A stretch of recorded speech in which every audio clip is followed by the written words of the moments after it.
Jung found that 73% of his most dangerous patients displayed a single identical warning sign before turning destructive.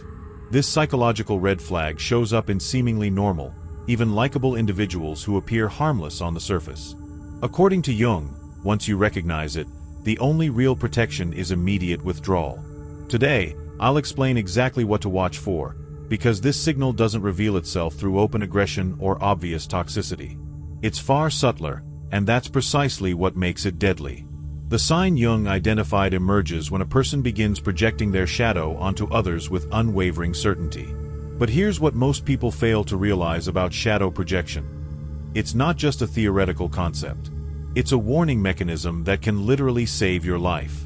In 1913, Jung treated a patient who permanently reshaped his understanding of human danger. This man was charming, articulate, and seemed sincerely concerned for others. Yet Jung noticed something that chilled him to the core.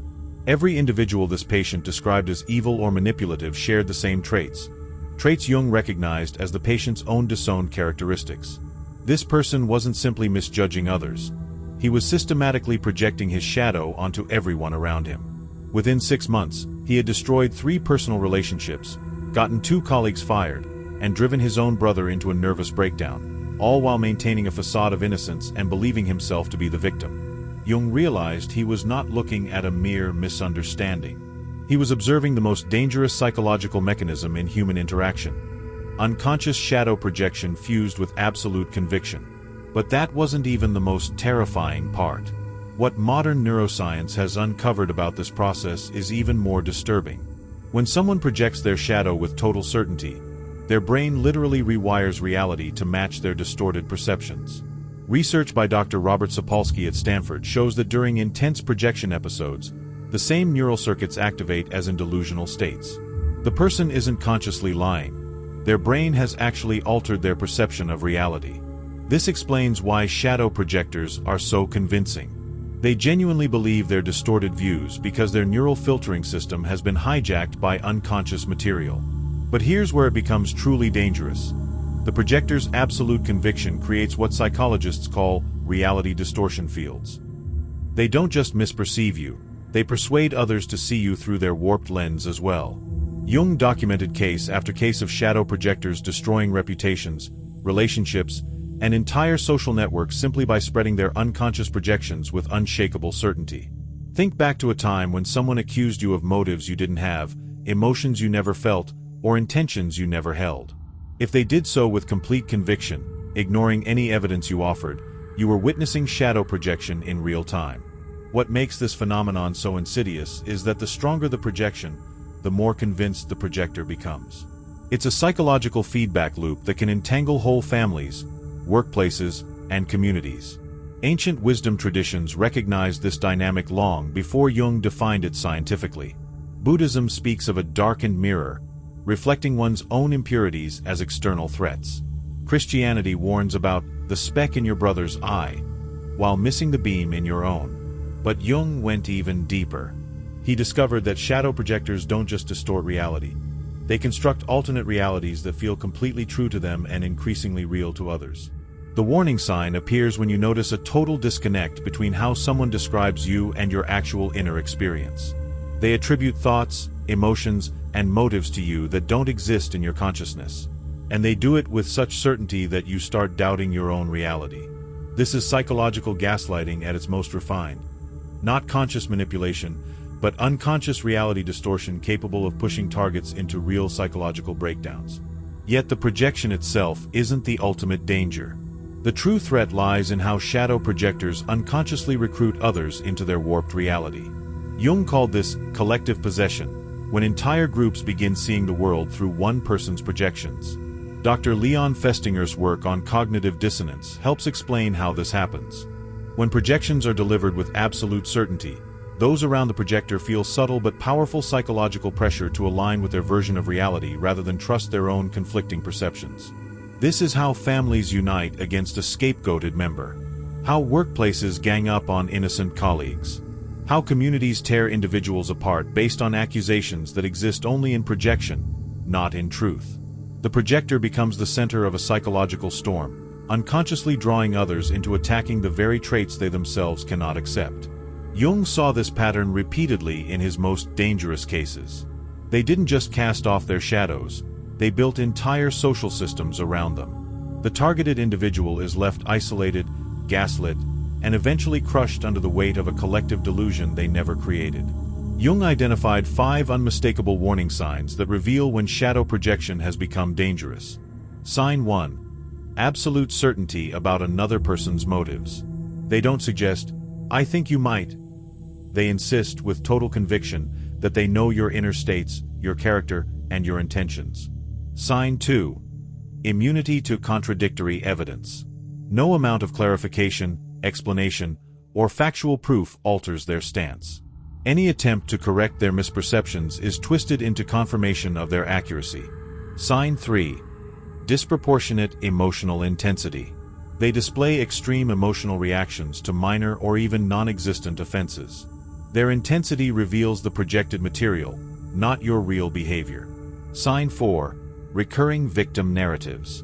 They constantly appear as the innocent target of others' malice, deceit, or cruelty. The players change, but they are always the victim. Sign 5. Recruitment efforts. They subtly, or sometimes openly, try to persuade others to see you the way they do, often disguised as concerned conversations about your character or behavior. When these 5 signs appear together, you are not facing a misunderstanding or mere personality conflict. You are encountering unconscious shadow projection that will continue escalating until it damages something essential: your reputation, your relationships, or even your sanity. Through decades of observation, Jung mapped a consistent escalation pattern. Stage 1. Initial projection. Subtle accusations or attributions that don't match your lived reality. At first, you dismiss them as misunderstandings. Stage 2. Conviction crystallization. The projections grow more frequent and absolute. The projector shows no doubt, regardless of your corrections. Stage 3. Reality distortion. They begin interpreting everything you do through the projection lens. Neutral actions are reframed as malicious intent. Stage 4. Social recruitment. The projector starts sharing their concerns about you with others, usually disguised as worry or care. Stage 5. Collective possession. People around you begin to adopt the projector's perception, leaving you defending against accusations that seem to materialize from nowhere. Stage 6. Systematic exclusion. The group consolidates around the projection, isolating or attacking you for qualities that, in truth, exist only in the projector's unconscious. Recognizing this pattern can save you years of psychological harm. The crucial step is to detect stage 2 and extract yourself before the projection gathers collective force. But shadow projection wasn't the only red flag Jung identified. He also discovered an even more perilous psychological state: ego inflation. While shadow projectors act unconsciously, the inflated individual is consciously convinced of their own righteousness, while remaining entirely blind to their shadow. The inflated person doesn't merely project. They fuse with archetypal forces that far surpass their personal capacity to integrate. They become consumed by the savior, the wise teacher, the truth-bearer, or the righteous judge.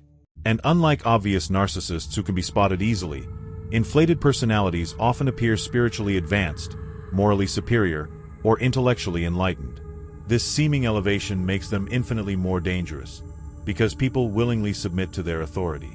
The warning signs of dangerous inflation begin with their inability to ever question their own motivations. While genuine spiritual teachers show humility before the unknown, inflated individuals demonstrate absolute certainty in their perceptions and judgments, treating disagreement not as dialogue but as evidence of evil. They don't interpret questioning as valuable input, but as resistance to truth, goodness, or even divine will itself. Extraordinary charisma paired with rigid thinking. This combination makes their conviction magnetic, while their inflated state erases psychological flexibility. Jung warned that such people eventually collapse under the unbearable psychic strain of equating their limited ego with vast transpersonal energies. But before that collapse occurs, they often inflict profound damage on others through their unshakable conviction in their own righteousness. The third dangerous sign Jung identified was complete identification with the social persona, the public mask becoming the only identity the person acknowledges. Jung called this the perfect person problem. An individual so thoroughly adapted to social expectations that they lose all connection to their authentic self and their shadow. The risk isn't immediately visible, since persona-identified individuals often embody impeccable social behavior. They always know what to say, how to behave, which expressions to wear. Yet this flawless presentation conceals a frightening emptiness. When someone invests all their psychic energy into preserving a perfect outward image, their rejected shadow aspects don't disappear. They build up in the unconscious like pressure in a sealed container. Warning signs include uncanny social perfection. They never seem to have bad days, awkward reactions, or normal human inconsistencies. Their interactions carry an artificial quality, polished but strangely hollow, as if performed. Another sign is extreme defensiveness when their image is questioned. Even small challenges to their perfect facade trigger outsized reactions. Jung documented how persona-identified individuals often experienced sudden shadow eruptions, explosive episodes where all the repressed material surfaced destructively. The more flawless the persona, the more chaotic and dangerous the eventual shadow explosion. Perhaps the most alarming sign Jung described was archetypal possession.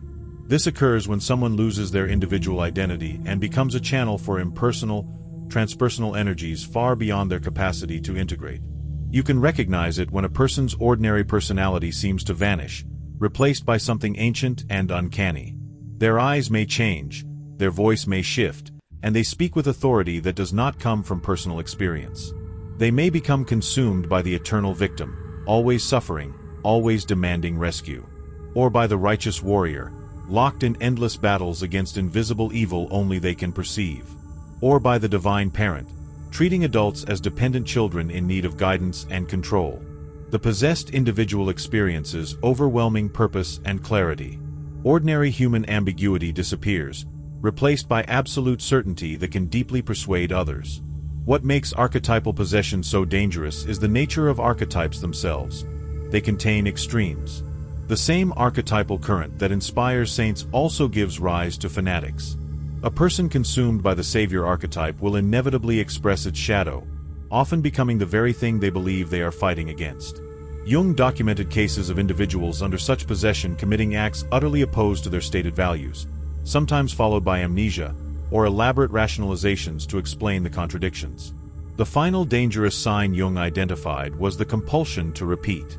These are unconscious patterns in which someone continually recreates the same painful situations, all while perceiving themselves as victims of cruel fate. Though it may seem less threatening than other signs, repetition compulsion is deeply destructive because such people unconsciously recruit others into their unresolved psychological dramas. The warning appears when someone consistently ends up in strikingly similar painful scenarios with different people, always following the same script. Each time, they seem genuinely shocked by the outcome, as if destiny, not their unconscious, was to blame. The hidden danger lies in being drawn into their story without realizing it, cast into roles that began long before you entered their life. Typically, you end up playing the betrayer, the abandoner, or the persecutor. Jung referred to this as negative synchronicity, the unconscious capacity to arrange encounters that keep unresolved patterns alive. A person caught in repetition compulsions unknowingly gives off signals that draw in exactly those who will help them recreate their original trauma. Now that you can recognize these warning signs, how do you protect yourself? Jung's protection strategy is deceptively straightforward. Conscious awareness combined with immediate boundary enforcement. Step 1. Trust your instincts. If someone's interpretation of you consistently clashes with your inner experience, rely on your own sense of reality over their projections. Step 2. Don't waste energy trying to persuade them. Shadow projectors, inflated egos, and possessed individuals are resistant to contradictory evidence. Attempts to reason with them usually reinforce their distortions. Step 3. Share less.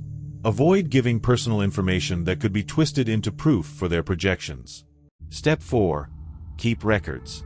Document conversations and events, since projectors often rewrite the past to fit their narrative. Step 5. Seek perspective. Consult trusted people who know both you and the projector. Reality check your perceptions with those outside the projection field. Step 6. Walk away when needed. Sometimes the only way to win is not to play. If someone displays several dangerous signs, strategic withdrawal might be your only real protection. Remember that patient who reshaped Jung's view of human danger, the one who ruined relationships while appearing completely innocent? Jung eventually realized his shadow projections were not random but deliberate defenses against acknowledging his own capacity for the very behaviors he accused others of. He could not bear to face his potential for manipulation, cruelty, and selfishness. So his unconscious mind projected these traits onto everyone else, keeping his self-image pure while enacting the same behaviors he condemned. This is the tragic irony of shadow projection. People become exactly what they fear and despise the most, while remaining blind to their own transformation. But here's Jung's discovery that can protect you. Conscious recognition of these patterns dissolves their power. Once you can identify shadow projection, ego inflation, persona identification, archetypal possession, and repetition compulsions, you are no longer vulnerable to their unconscious pull. The most dangerous individuals are those completely unaware of their own darkness. But the moment you recognize these dynamics in others, and in yourself, you step outside their psychological grip. Jung spent his life charting these perilous landscapes of the psyche not to instill fear, but to open the path to freedom. Freedom from unconscious manipulation. Freedom from projection traps. Freedom from being drafted into someone else's psychological play. The single most dangerous sign, Jung insisted, isn't just shadow projection. It's the total lack of awareness of one's own shadow paired with absolute confidence in one's perceptions. When you encounter someone like this, remember Jung's words, the most terrifying thing is to accept oneself completely. Those who cannot fully accept themselves will inevitably project what they reject onto you. Your defense is not to fight their projections, but to stay conscious of what belongs to you and what belongs to them. That clarity is your shield against the most destructive psychological forces in relationships. Have you noticed these signs in your own relationships? Share your experiences in the comments. Sometimes seeing these patterns in the past can help protect us in the future. Don't forget to subscribe for more insights into Jung's psychology that can transform the way you navigate human connections. And if you're ready for deeper strategies on power dynamics and motivation, watch my video, Never Defend Yourself, Machiavelli's Law That Destroys Your Enemies, where I explain a psychological law that modern neuroscience has confirmed as devastatingly effective. The moment you defend yourself, you've already surrendered the power game. Thank you for watching. See you in the next dimension.